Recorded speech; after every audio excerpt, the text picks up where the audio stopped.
The American West after the Civil War was a brutal, chaotic frontier where justice came from the barrel of a gun. Did you know that over 70% of Hollywood's top directors in the 1950s claimed their Western films were based on true events, despite taking massive creative liberties?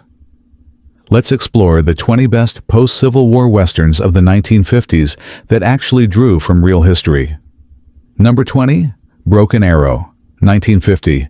Jimmy Stewart broke Hollywood's racist casting traditions when he starred in this groundbreaking Western about real-life Army Scout Tom Jeffords, who brokered peace with Apache leader Cochise.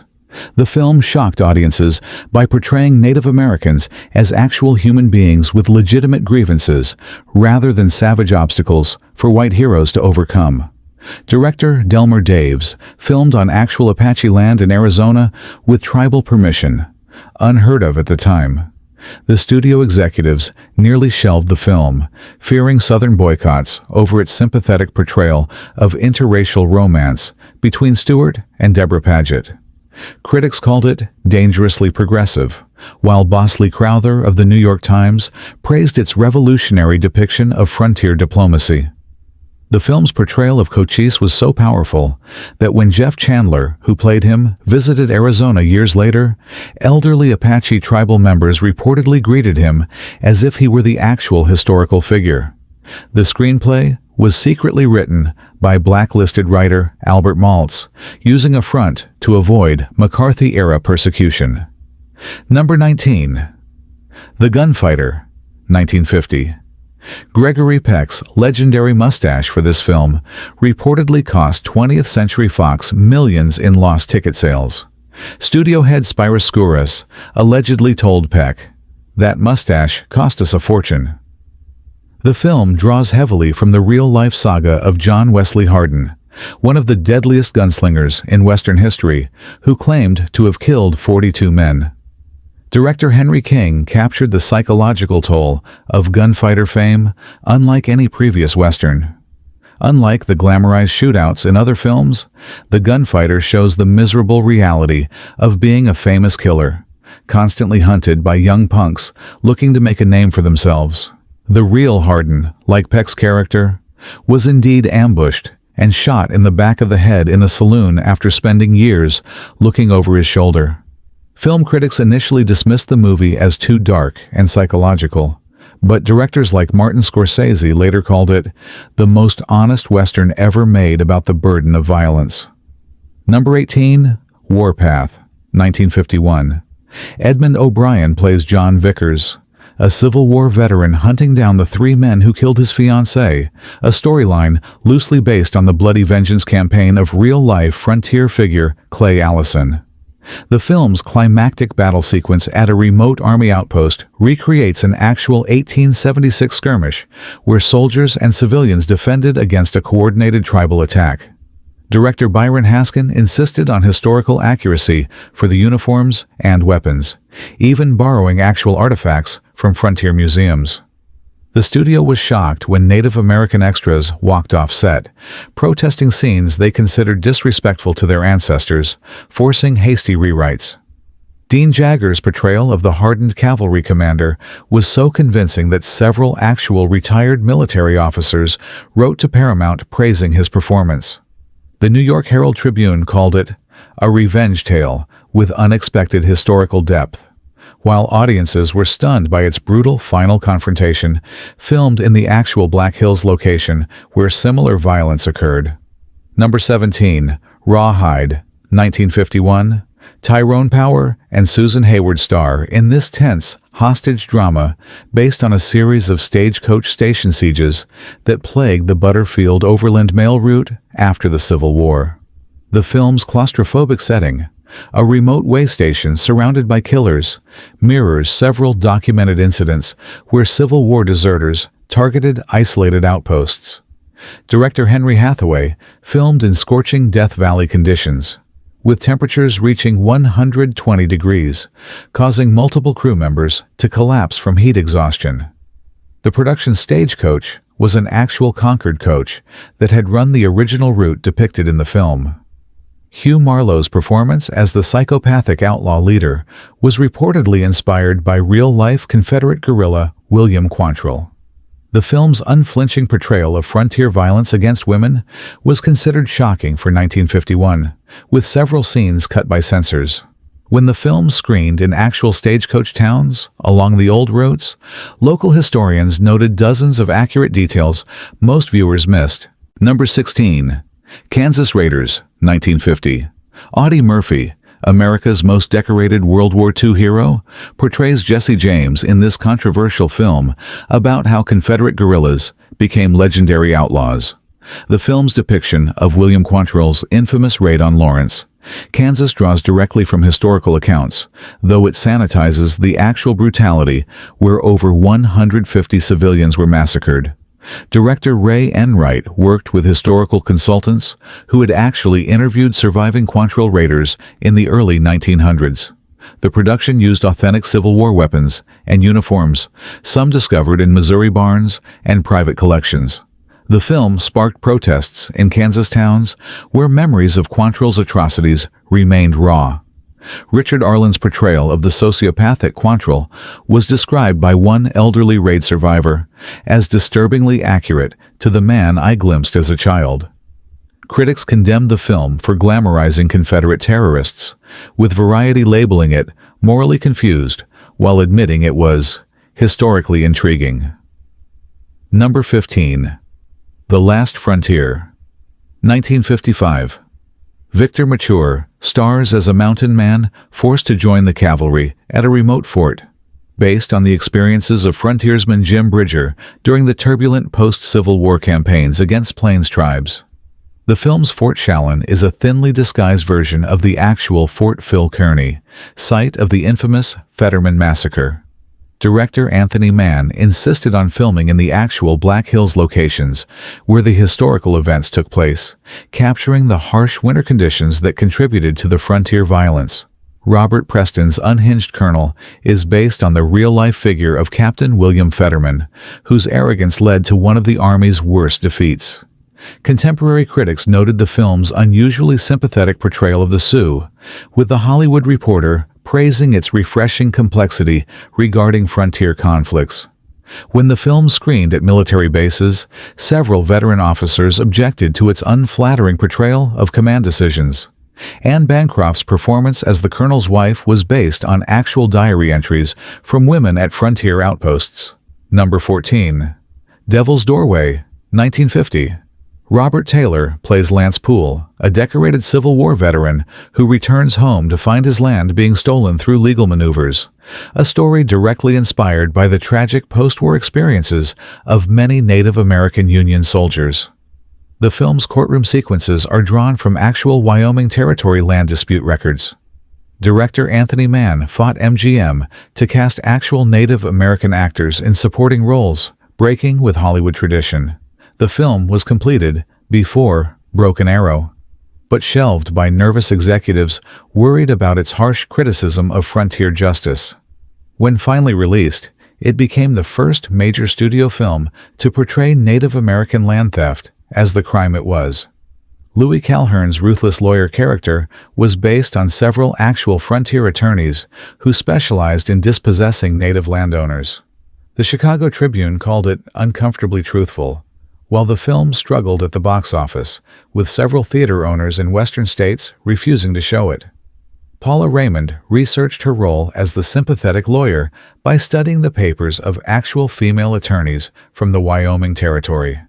Number 13. The Far Country, 1954.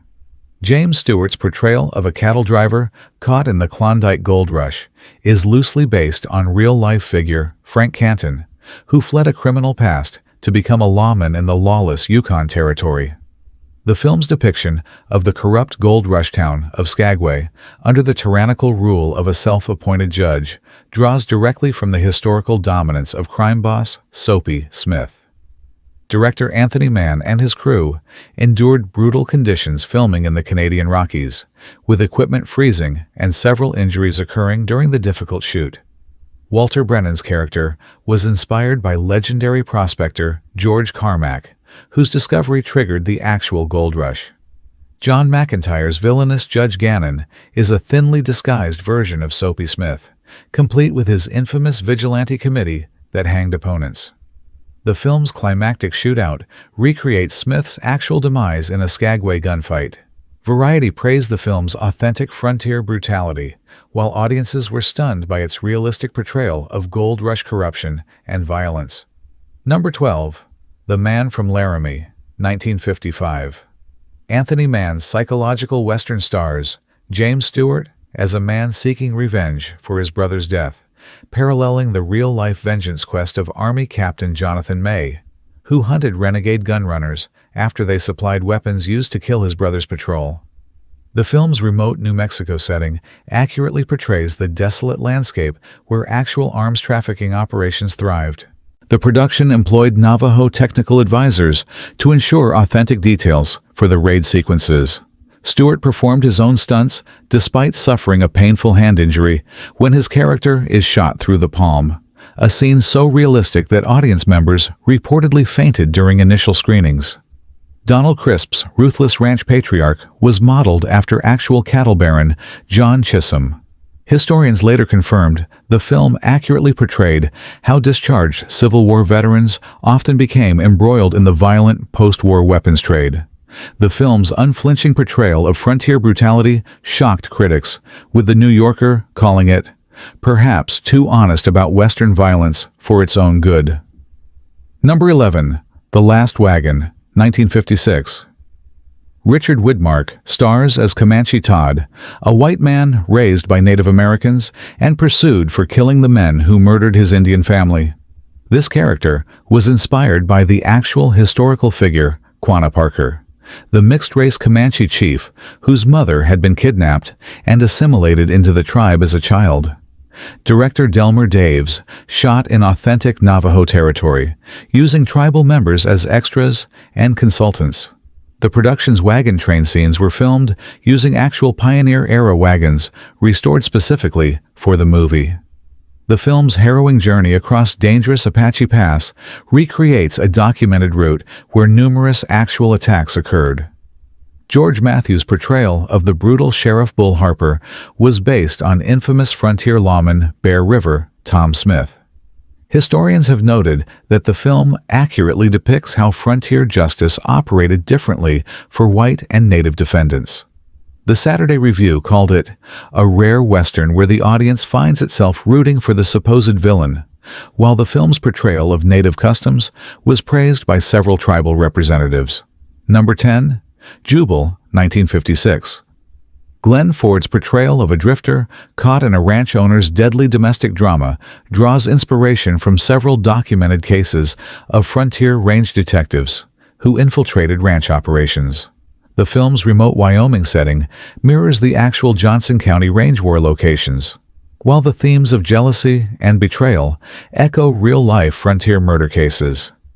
Director Delmer Daves insisted on filming at actual high-country ranches, capturing the isolation that contributed to frontier violence. Rod Steiger's performance as the jealous ranch hand was reportedly based on Tom Horn, a notorious hired gun who was eventually hanged for murder.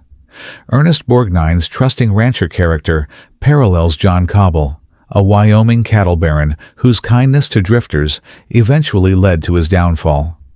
The film's unflinching examination of frontier sexual politics was considered shocking for 1956, with several scenes altered to appease censors.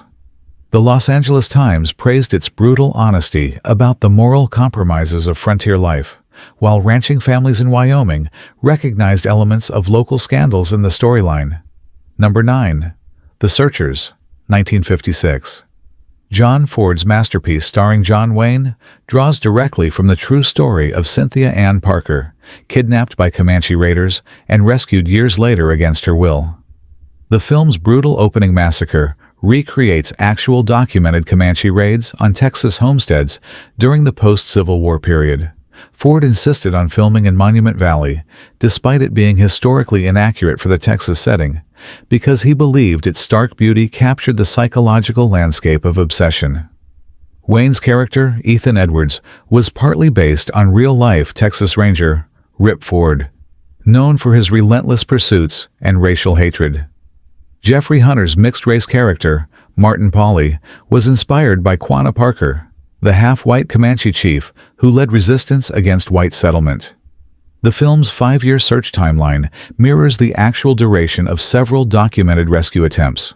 Critics initially missed the film's critique of racism, with later reviewers like Roger Ebert calling it the most subtly devastating examination of frontier prejudice ever filmed.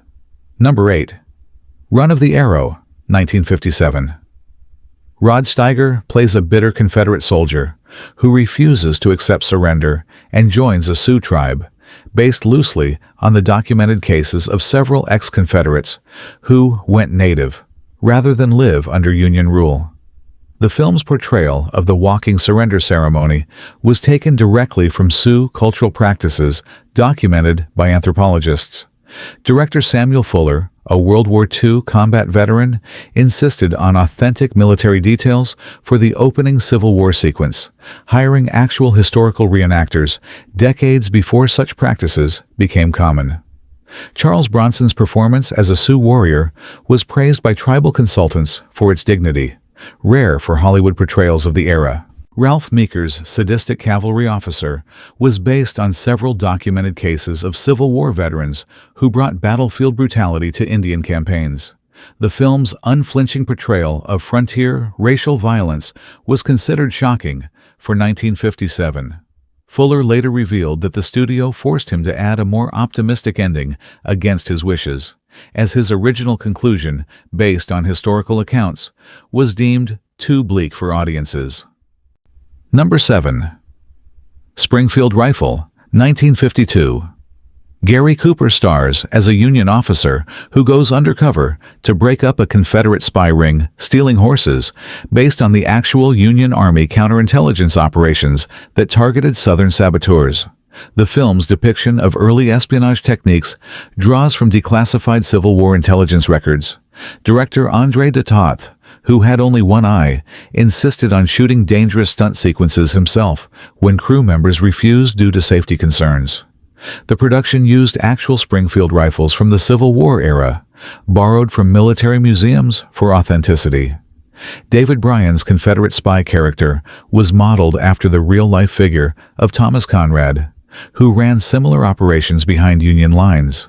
Historians have noted the film accurately portrays how military intelligence operations evolved during the final years of the Civil War. The Washington Post praised its surprising historical accuracy regarding forgotten aspects of the conflict, while military advisors reportedly used clips from the film in actual counterintelligence training courses. Number 6. Drumbeat, 1954. Alan Ladd portrays Indian fighter Johnny McKay, based on the real-life frontier figure A.C. Smith, who negotiated with Modoc leader Captain Jack during the bloody Modoc War of 1872-73. The film recreates the actual Peace Commission meeting where General Edward Canby became the only U.S. general killed in an Indian war. Director Delmer Daves filmed in the actual lava beds where the historical Modoc War took place, with cast and crew suffering numerous injuries on the treacherous terrain. Charles Bronson's portrayal of Captain Jack was based on extensive research into the historical figure, with Bronson adopting mannerisms described in contemporary accounts. The film's depiction of the Army's frustration at fighting a small band of Modocs who successfully held off thousands of soldiers mirrors historical records. Warner Brothers received protest letters from descendants of both Army officers and Modoc tribal members, each claiming the film favored the opposing side. The Hollywood Reporter noted its unflinching portrayal of a conflict with no heroes, while historians praised its accurate depiction of the actual landscape that played such a crucial role in the historical conflict. Number 5.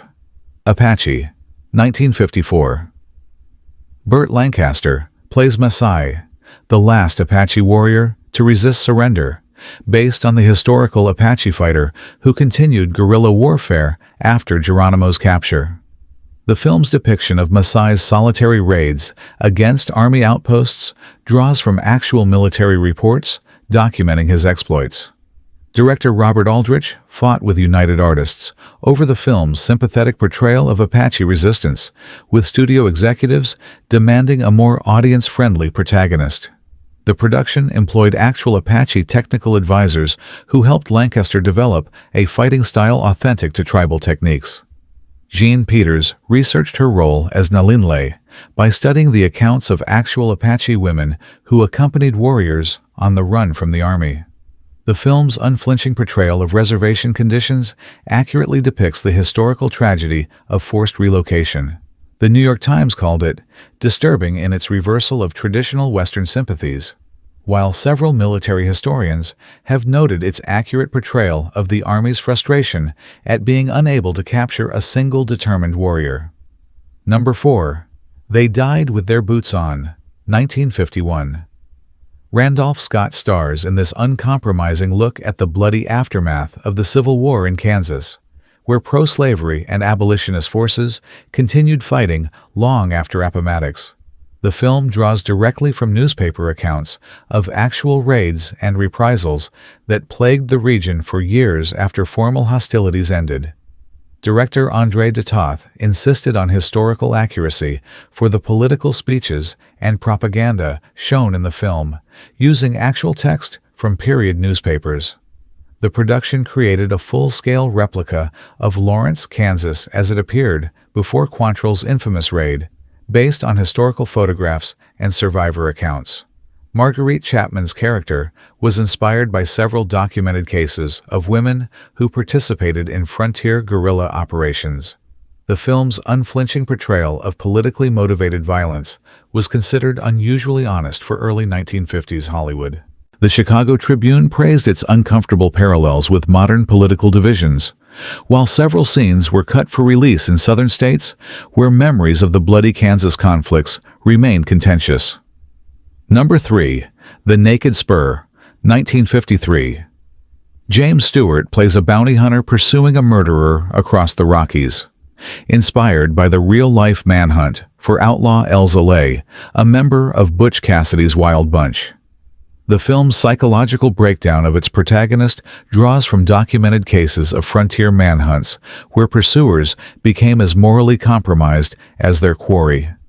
Director Anthony Mann insisted on filming in actual high-country Colorado locations despite dangerous conditions that nearly killed several crew members during river crossing scenes. Robert Ryan's cheerfully amoral murderer was based on historical accounts of charismatic frontier killers who manipulated their way out of justice. Ralph Meeker's dishonorably discharged cavalry officer character was inspired by documented cases of Civil War veterans who turned to bounty hunting after being expelled from military service. The film's unflinching portrayal of bounty hunting as essentially legalized murder reflects historical reality rather than Hollywood conventions. The Saturday Review called it perhaps the most morally complex Western ever filmed, while historians have noted its accurate portrayal of the legal bounty system that often led to frontier abuses. Number 2. Vera Cruz, 1954. Gary Cooper and Burt Lancaster play American mercenaries in post-Civil War Mexico, based on the historical Confederates who refused to surrender and instead joined Emperor Maximilian's forces. The film accurately portrays how discharged American soldiers from both North and South flooded Mexico after 1865, selling their military skills to the highest bidder. Director Robert Aldrich worked with Mexican historical consultants to ensure accurate portrayal of the Juarista revolutionaries. The production employed actual descendants of Juarista fighters as extras in the battle sequences. Cooper's character was partly inspired by real-life figure Alexander Watkins Terrell, a Confederate officer who became a mercenary for Maximilian. Lancaster's gleefully amoral gunfighter was based on documented American mercenaries who fought in Mexico, with his custom pistol modified after an actual weapon in a museum collection.